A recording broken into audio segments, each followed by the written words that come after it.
दोस्तों ये वीडियो है हमारी ट्रांजैक्शन एंट्री से जुड़ी हुई। इसमें आप सीखेंगे कि कौन से लेजर को आपको डेबिट करना है और कौन से लेजर को आप क्रेडिट करोगे।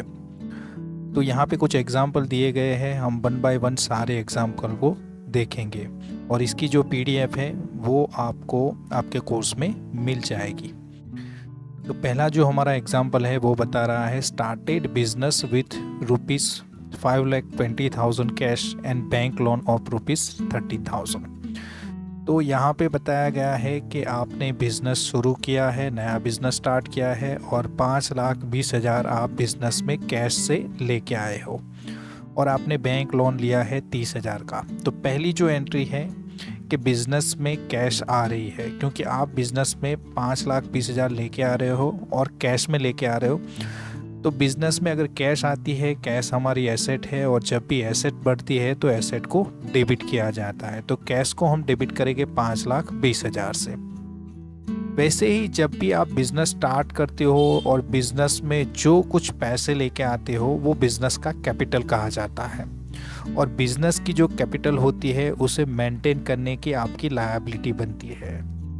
इसका मतलब ये होता है कि बिज़नेस में जो भी पैसे आप लेके आते हो वो बिज़नेस का कैपिटल है और वो कैपिटल आपकी लायबिलिटी होती है। तो यहाँ पे लायबिलिटी भी हमारी खड़ी हुई है और लायबिलिटी जैसे कि हमने मॉडर्न रूल्स ऑफ अकाउंटिंग देखा था, उसमें बताया था कि अगर लायबिलिटी बढ़ती है तो आपको उसे क्रेडिट करना है। तो यहाँ पे हमारी एक एसेट बढ़ती है कैश के फॉर्म में जिसे हमने डेबिट किया और लायबिलिटी बिजनेस कैपिटल के फॉर्म में, तो बिजनेस कैपिटल अकाउंट को हम क्रेडिट करेंगे 5,20,000 से।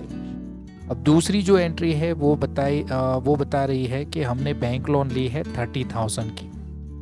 तो यहाँ पे बताया नहीं गया कि कौन सी बैंक है, तो हम रिज्यूम करके चलते हैं कि किसी भी बैंक से हमने लोन लिया है। यहाँ पे हम समझ लेते हैं कि HDFC से हमने बैंक लोन लिया है। तो अगर बैंक लोन जो भी होता है वो बैंक लोन हमारी लायबिलिटी रहती है और लायबिलिटी जब बढ़ती है तो उसे क्रेडिट किया जाता है। इसी वजह से HDFC बैंक लोन अकाउंट को हमने क्रेडिट किया है 30,000 से। और HDFC बैंक करंट अकाउंट हमारा जो है, जो हमारे बिजनेस के लिए ट्रांजैक्शन के लिए यूज़फुल रहता है, तो वो जो हमारा बैंक अकाउंट है उसी में ये पैसे हमें मिलने वाले हैं 30,000। तो बैंक अकाउंट हमारा जो करंट अकाउंट है वो हमारी एसेट है, एसेट बढ़ती है तो उसे डेबिट करेंगे 30,000 से और बैंक लोन अकाउंट हमारा लायबिलिटी है तो 30,000 से उसे क्रेडिट करेंगे। तो ये था पहला ट्रांजैक्शन। दूसरा ट्रांजैक्शन हमें बता रहा है away loan from bank of Baroda for ₹5 lakh. तो ये सेम एंट्री है, दूसरी जो एंट्री की थी हमने लोन की वैसे ही। तो बैंक ऑफ बड़ौदा से हमने लोन ली है तो उसका अकाउंट हम क्रेडिट करेंगे 5 लाख से और ये पैसे हमें मिलेंगे हमारे बैंक अकाउंट में और बैंक अकाउंट हमारा एसेट है, एसेट बढ़ता है तो वो वाले केस में उसको डेबिट करेंगे। बढ़ते हैं आगे की एंट्री में। तो आगे की एंट्री हमें बता रहा है अवेन loan from Manoj for ₹5 lakh in cash. Manoj से हमने लोन लिया है 5 लाख का और वो भी कैश। तो बिजनेस में कैश आ रही है, कैश बढ़ रही है तो उसे डेबिट करेंगे और ये लोन अकाउंट है। अब मनोज के पास से हमने लोन लिया है तो लोन अकाउंट हमारी लायबिलिटी रहता है तो उसको करेंगे क्रेडिट, तो वो हो जाएगा 5 लाख क्रेडिट। चौथी जो एंट्री है वो बता रही है paid shop security deposit of ₹50,000। देखिए शॉप सिक्योरिटी डिपॉजिट जो होता है, जैसे समझ लीजिए कोई हमने शॉप भाड़े पे ली है लेकिन भाड़े पे लेते वक्त उसके साथ हमें कुछ सिक्योरिटी डिपॉजिट भी देनी पड़ती है।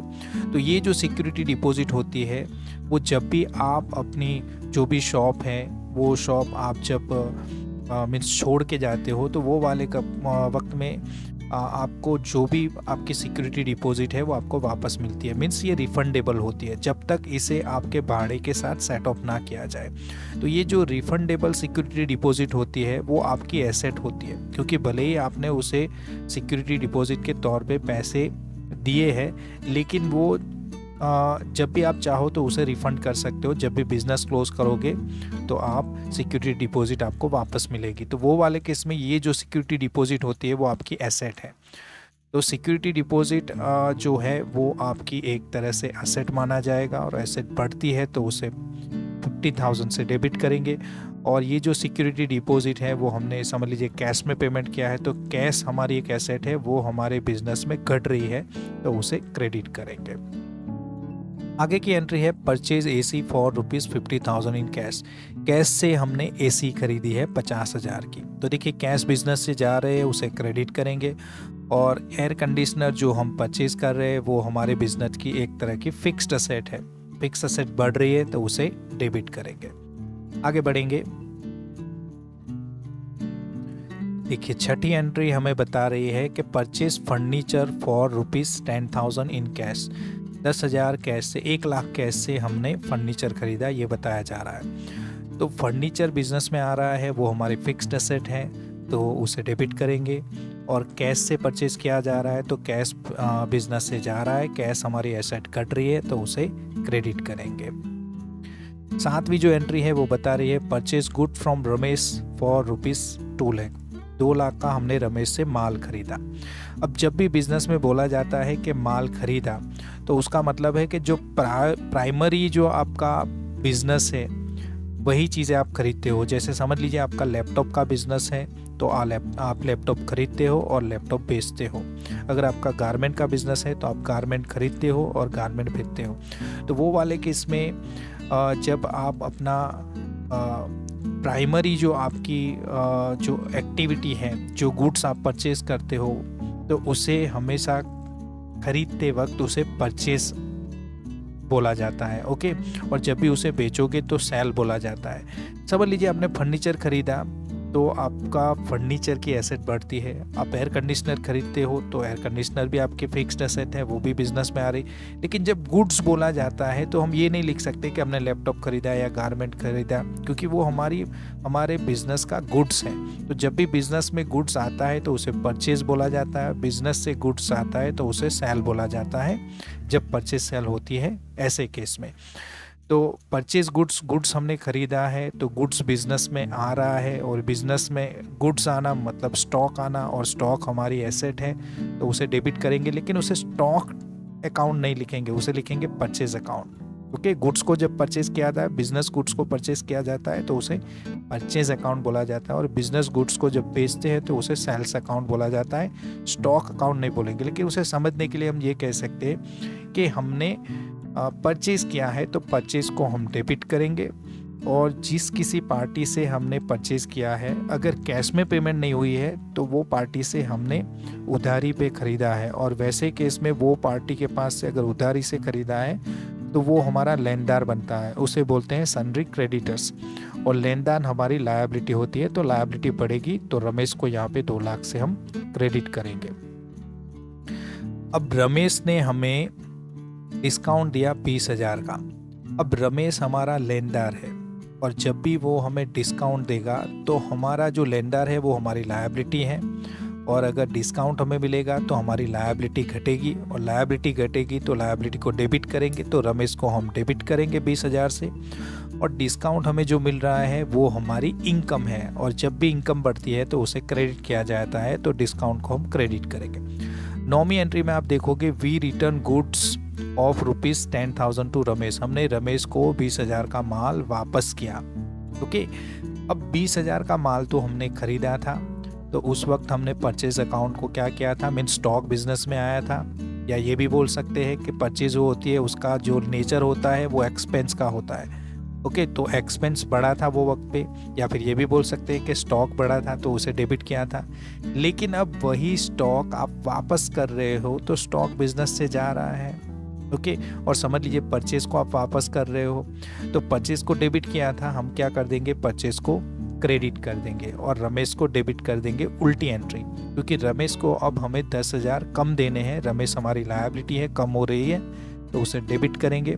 और परचेज अकाउंट हमारा जो था, वो जब आप लिखते हो तो परचेज रिटर्न अकाउंट लिखते हो, लेकिन जब आप अकाउंटिंग में टैली में एंट्री करते हो तो परचेज अकाउंट को ही आपको क्रेडिट कर लेना है, ताकि वो सेट ऑफ हो जाए, क्योंकि वो जो माल है वो जा रहा है, और बिजनेस से एसेट कम होगी तो उसे क्रेडिट करेंगे।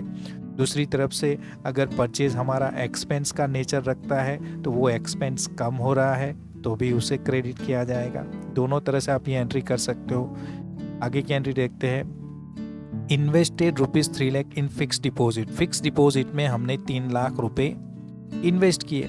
अब देखिए 3 लाख इन्वेस्ट कैसे किए होंगे, तो वो पैसा तो हमारे बैंक से जा रहा है, तो हमारे बैंक अकाउंट को क्या करेंगे, हम क्रेडिट करेंगे। और फिक्स डिपॉजिट वो एक तरह की हमारी एसेट है, हमारा इन्वेस्टमेंट है। ओके, तो एसेट बढ़ती है तो उसे डेबिट करेंगे। चलिए आगे की एंट्री है received interest of FD. FD का इंटरेस्ट हमें 50,000 का मिला। अब एफडी का इंटरेस्ट जो मिलता है वो हमारी इनकम है, और इनकम है तो उसे क्रेडिट करेंगे।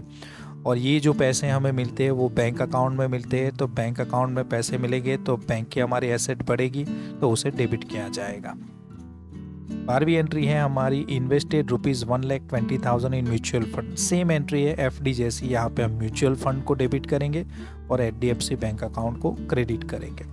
आगे बोला जा रहा है we paid 50,000 by bank to. हमने रमेश को, देखिए रमेश को कुछ पैसे देने थे हमें, और हमने रमेश को कुछ पैसे दिए हैं। 50,000 का पेमेंट किया है। वो पेमेंट कैसे हुआ होगा, बैंक से, तो बैंक की एसेट घट रही है उसे क्रेडिट करेंगे। और रमेश हमारा लेनदार था, वो भी घटेगा तो उसे डेबिट करेंगे 50,000 से। आगे बोला जा रहा है sold goods to of ₹3 lakh to Riya. Riya को हमने 3 लाख का माल बेचा। अब देखिए जब माल बेचा गया है तो ये नहीं बताया गया है कि हमें पेमेंट मिली है या नहीं मिली है। इसका मतलब होता है ये जो हमारा ट्रांजैक्शन है सेल्स का ट्रांजैक्शन है और क्रेडिट सेल्स है, मीन्स हमने सेल्स की है लेकिन हमें पैसे नहीं मिले। तो रिया हमारी होगी देनदार, और उसे बोला जाता है सन्ड्री डेटर। और देनदार जो होता है वो बिजनेस की एसेट होता है, और एसेट बढ़ती है उसे डेबिट किया जाता है, तो रिया को हम डेबिट करेंगे। और जब भी गुड्स बिजनेस से जाता है या फिर सेल्स का नेचर जो होता है वो सेल्स का नेचर होता है इनकम का, और इनकम का नेचर रहेगा तो इनकम बढ़ती है तो क्रेडिट, और माल बिजनेस से जा रहा है तो भी क्रेडिट होगा। ओके, दोनों केस में सेल्स को हम क्या करेंगे, क्रेडिट करेंगे। चलिए आगे की एंट्री है रिया रिटर्न द गुड्स ऑफ ₹30,000। 30,000 का रिया ने हमें माल वापस किया।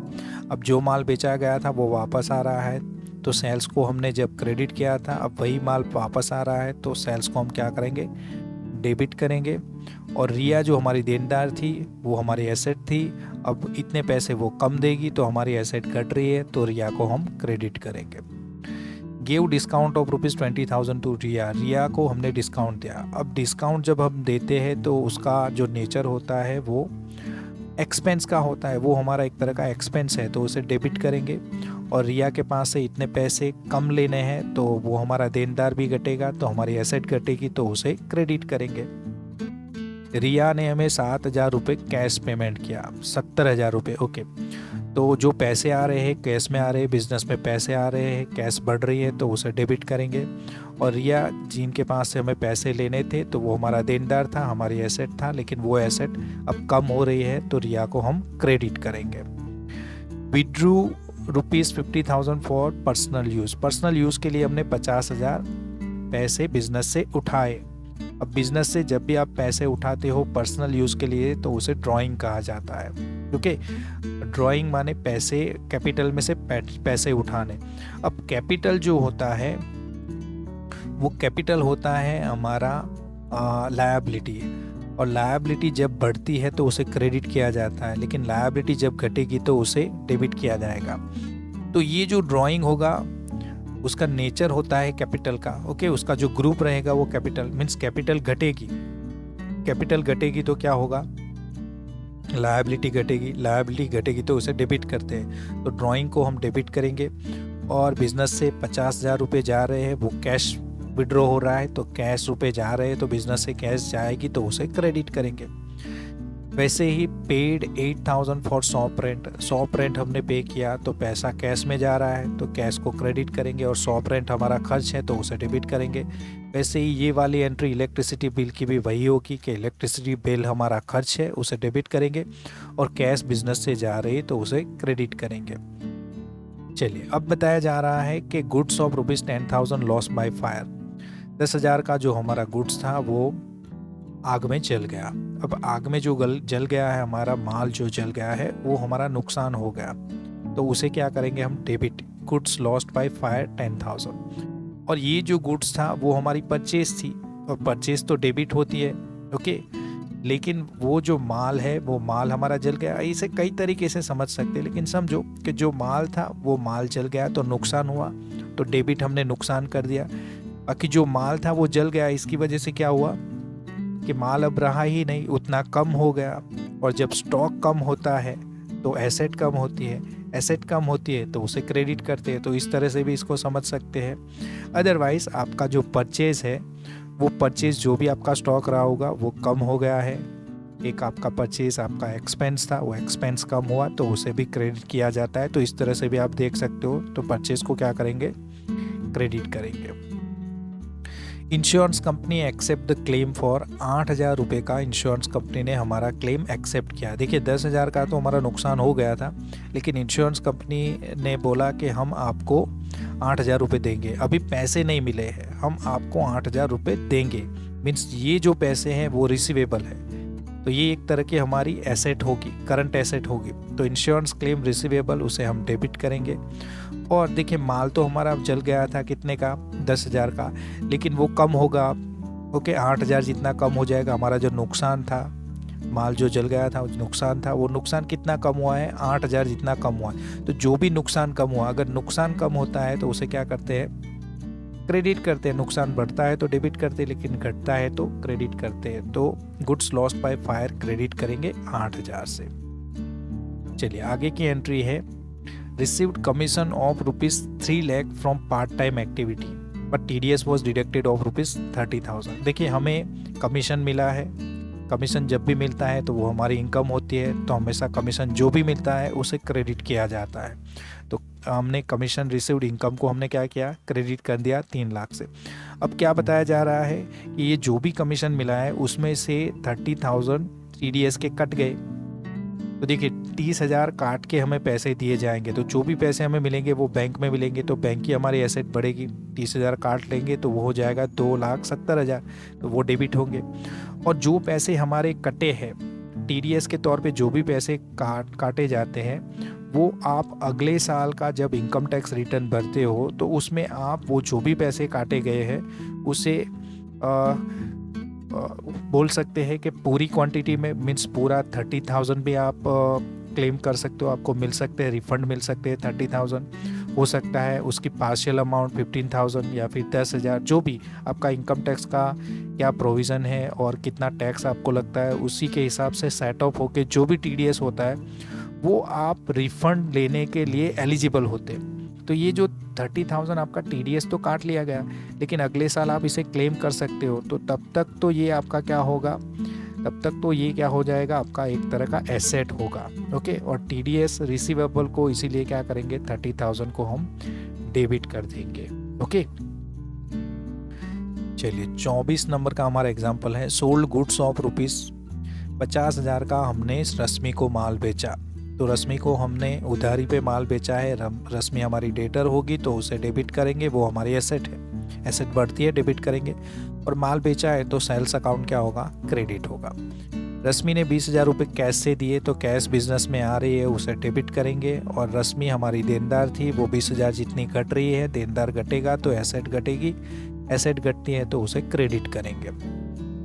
आगे का एग्जाम्पल है, due to certain financial condition 30,000 can not be recovered from रश्मि।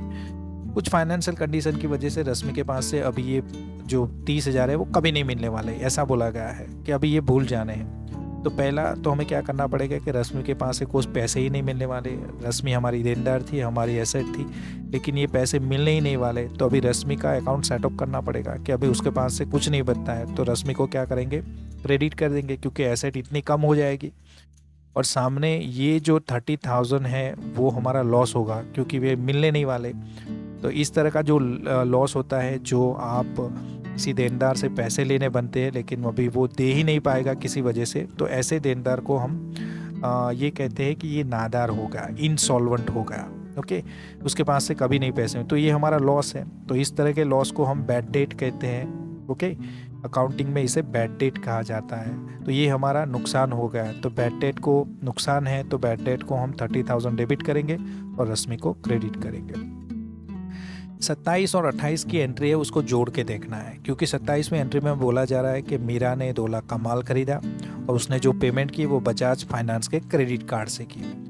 तो रश्मि ने माल खरीदा, खरीदने वाला कोई और है, बेचने वाला कोई और है और पेमेंट करने वाला भी कोई और है, जो है बजाज फाइनेंस। अब बजाज फाइनेंस ने पेमेंट तो किया, लेकिन उसके साथ उसने 10,000 काट लिए उसका जो फाइनेंस चार्ज है, मीन्स ये जो भी ट्रांजैक्शन हुआ उसके लिए बजाज फाइनेंस उसका ट्रांजैक्शन चार्ज भी काटना है, तो 10,000 उसने काट लिया। अब ये एंट्री कैसे करेंगे?